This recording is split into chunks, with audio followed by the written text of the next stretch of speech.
अजमेर शरीफ का पूरा इतिहास बताएंगे और साथ में यह भी बताएंगे कि अजमेर शरीफ, जो कि एक हिंदू राजा पृथ्वीराज चौहान का गढ़ था, वहां एक फकीर का दरगाह कैसे बन गया। दोस्तों, अजमेर में उस वक्त एक मंदिर हुआ करता था जो अजमेर का सबसे बड़ा मंदिर हुआ करता था, और वह मंदिर सिर्फ राजाओं और रानियों की पूजा के लिए खास हुआ करता था।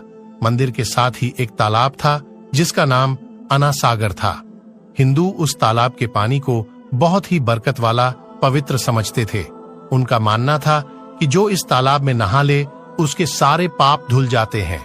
उस मंदिर में रात को इतने ज्यादा दिए जलाए जाते थे कि सिर्फ एक ही रात 3.5 मन तेल उन दियों में इस्तेमाल होता था। आसपास के गांव देहात मंदिर के नाम थे और इन देहातों की आमदनी मंदिर पर खर्च हुआ करती थी। मंदिर में हजारों नौकर थे जिनका काम आने वाले लोगों की सेवा और देख रेख करना था, और वह बताया करते थे कि कौन सा भगवान बेटे देता है और कौन सा देवता सेहत और तंदुरुस्ती देता है और किस मूर्ति की पूजा करने से दौलत बढ़ती है। ख्वाजा गरीब नवाज रहमतुल्लाह अल वहां आए और अना सागर की कुछ दूरी पर चटाई बिछाकर अपने मुरीद के साथ बैठ गए। असर का वक्त था, लिहाजा आप ख्वाजा साहब ने हजरत कुतुबुद्दीन रहमतुल्लाह अलैह से अजान देने को कहा। कुफर, शिर्क से भरे अजमेर में अल्लाह के एक होने और हजरत मोहम्मद सल्लल्लाहु ताला अलैहि वसल्लम के रसूल होने का यह पहला ऐलान था।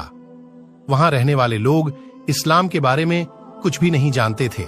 चुनांचे अजान की आवाज सुनकर वह हैरान हुए और अपने घरों से निकलकर सब ख्वाजा गरीब नवाज और उनके मुरीद को देखने लगे, और अना सागर के पास भीड़ लग गई।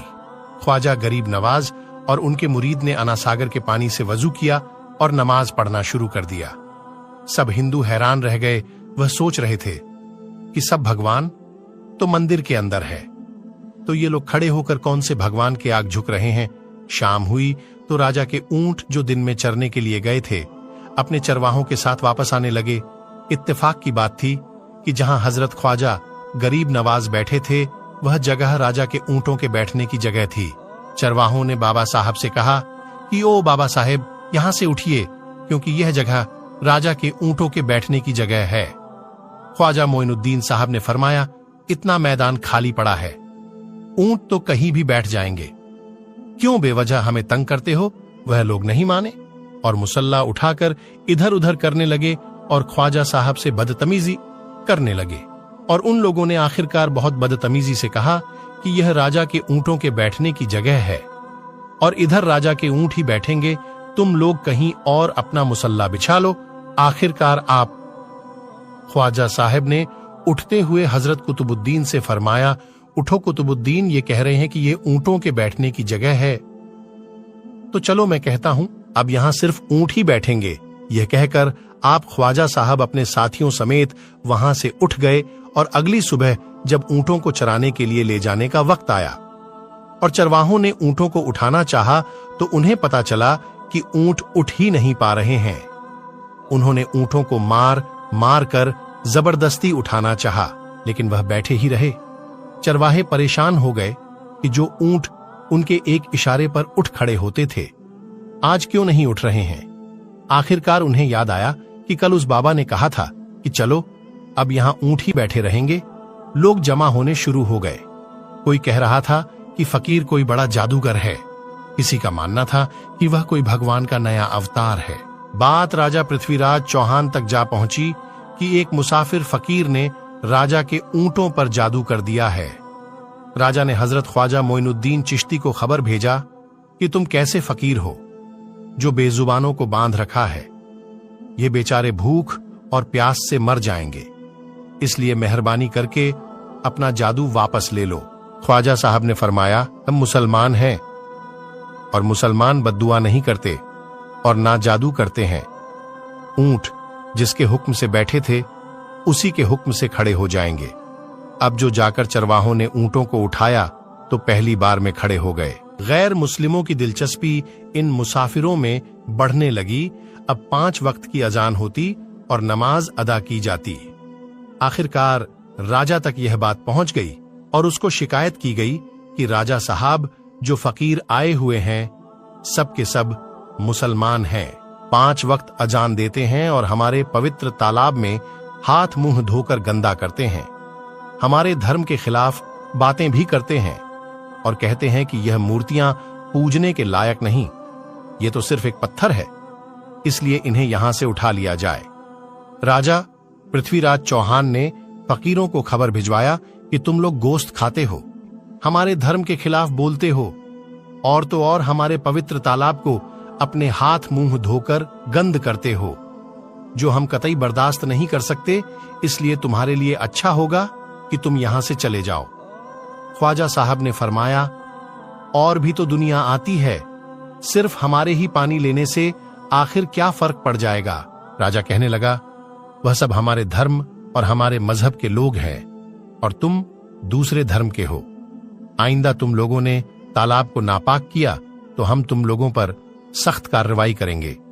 ख्वाजा साहब ने हजरत कुतुबुद्दीन रहमतुल्लाह अलैह से फरमाया, कुतुबुद्दीन शायद यह लोग आइंदा हमारे पानी लेने पर कोई परेशानी खड़ी करेंगे, जाओ एक मश्क पानी ले आओ।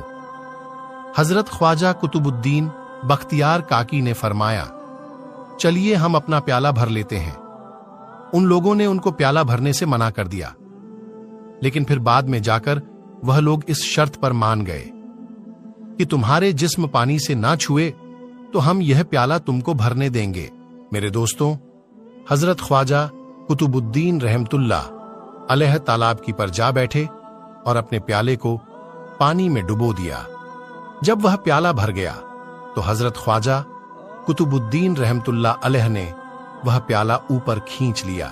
लेकिन फिर क्या था, जब वह प्याला पानी से बाहर आया, अना सागर का सारा पानी सूख गया और अना सागर की तह में सूखी रेत उड़ने लगी। मानो ऐसा मालूम हो रहा था कि अना सागर उस छोटे से प्याले में समा गया है। अना सागर को सूखना था कि पूरे अजमेर में कोहराम मच गया। मोहल्ले में चीख पुकार और आहों की आवाजें शुरू हो गईं। वह लोग रो रहे थे और कह रहे थे कि जो पाप हम अना सागर में नहाकर धोते थे और पापों से छुटकारा पा लिए करते थे, अब हम क्या करेंगे? अब हम पापों का बोझ कहां लिए फिरेंगे? सारे इलाके में यह खबर फैल गई कि मुसाफिर फकीर ने जादू के जोड़ पर अना सागर को सुखा दिया है। दोस्तों, जानते हैं आगे क्या होता है? आगे हुआ ये कि राजा पृथ्वीराज चौहान अना सागर के सूख जाने की वजह से बहुत परेशान हुआ। उसने वजीरों को बुलाया, सबसे यही कहा कि फकीर या तो कोई जादूगर है या फिर वाकई कोई पहुंचा हुआ फकीर है। साथ ही उनकी परेशानी बढ़ गई कि अजमेर की रौनक तो थी अना सागर के दम से। इसकी वजह से लोग दूर दूर से अजमेर आते थे और अपना ईमान ताजा करके लौट जाया करते थे। अना सागर के सूख जाने से हिंदू धर्म को सख्त धक्का लगेगा और यह बड़ी शर्मनाक बात थी। आखिरकार यह कहा गया कि फकीर से बात की जाए कि आखिर वह फकीर चाहता क्या है। अगर वह कोई ऐसी बात चाहता है जो हमें पसंद आए तो फिर हम उसकी बात मान लेते हैं और उससे माफी मांग लेते हैं। चुनांचे सब मर्द, औरतें और बच्चे जाकर फकीर की मन्नत करने लगे कि लोगों को इस परेशानी से छुटकारा दिला के मेहरबानी कीजिए, हम सबसे जो गलती हुई है उसे माफ कर दो। हम अपने पापों का बोझ लेकर कहां जाएंगे और कैसे सुकून पाएंगे, क्योंकि हम लोग उसी तालाब में अपने पापों का बोझ धो लिया करते थे। यह तरीका ज्यादा आसान था, लिहाजा तमाम लोग बाबा साहब रहमतुल्लाह अलैह के पास आए और बोले, बाबा तुम भी वजू कर लिया करना, लेकिन भगवान के वास्ते हमारा अना सागर हमें लौटा दो। हजरत ख्वाजा गरीब नवाज रहमतुल्लाह अलैह ने हजरत कुतुबुद्दीन बख्तियार काकी से फरमाया कि जाओ उसी प्याले को वापस तालाब में डाल आओ। जैसे ही वह प्याला तालाब में डाला गया, अना सागर के नीचे सारा पानी उछल उछल कर अना सागर में आ गया। इस पानी ने कई दिलों को धो डाला। हिंदू कौम के इतिहास की किताबों में भी हिंदू इतिहास के लिखने वाले इस बात को मानते हैं कि उस शाम 32,000 गैर मुस्लिम कलमा पढ़कर मुसलमान हो गए। उन गैर मुस्लिमों के मुसलमान हो जाने से हिंदू पंडितों और आम हिंदुओं पर भी गुस्से का तूफान खड़ा हो गया और वह सोच में पड़ गए कि फकीर अगर कुछ दिन और रहा तो देवी देवताओं का नाम लेने वाला कोई नहीं रहेगा। लिहाजा लोगों ने राजा को मजबूर किया कि जल्द से जल्द कुछ किया जाए। राजा ने मंदिर के बड़े पंडित रामदेव को बुलाया और उसे बाबा साहब से मुकाबला रखकर जल्द से जल्द उन्हें हराने और अजमेर से बाहर निकाल देने का हुक्म दे दिया। रामदेव अपने वक्त का माना हुआ पंडित था, जिसके इल्म की काबिलियत की दूर दूर तक धूम मची हुई थी। दरअसल पंडित शैतानी और जादुई ताकतों का मालिक था। उसने राजा पृथ्वी को यह यकीन दिलाया कि जल्द ही राजा कोई अच्छी खबर सुनेगा। रामदेव बाबा ख्वाजा साहब रहमतुल्लाह अलैह के पास आया और उल्टे सीधे सवालात करना शुरू कर दिया। हजरत ख्वाजा गरीब नवाज ने फरमाया, खामोशी जरूरी है, इसलिए हजरत ख्वाजा रहमतुल्लाह अलैह खामोश रहे। जब रामदेव ने हद से बढ़कर शोर मचाना शुरू कर दिया तो हजरत ख्वाजा गरीब नवाज ने उसकी तरफ आंख उठाई और मुस्कुराकर फरमाया, रामदेव, तू शोर मचा रहा है और मैं तेरे माथे पर ईमान का नूर चमकता हुआ देख रहा हूं। बस इतना कहना था, न जाने क्या करिश्मा हुआ। देखते ही देखते बाबा रामदेव कदमों पर गिरा और रोते हुए बोला, बाबा साहब, जिस धर्म के आप हो उस धर्म में मुझे भी शामिल कर लो। सब लोग जो मुकाबला देखने आए थे सब हैरान हुए और बाबा रामदेव जो बाबा को हराने आया था खुद ही मुसलमान हो गया। इतिहास की किताबें भरी पड़ी हैं कि हजरत ख्वाजा गरीब नवाज वह इकलौते बुजुर्ग हैं जिन्होंने 90 लाख गैर मुस्लिमों को मुसलमान किया। सदियां बीत गईं, लेकिन आज भी ख्वाजा गरीब नवाज का डंका वैसे ही बज रहा है। सुभान अल्लाह। दोस्तों, वीडियो अच्छी लगी तो लाइक और सब्सक्राइब कर दीजिए और अपना बहुत ख्याल रखिएगा। अल्लाह हाफिज।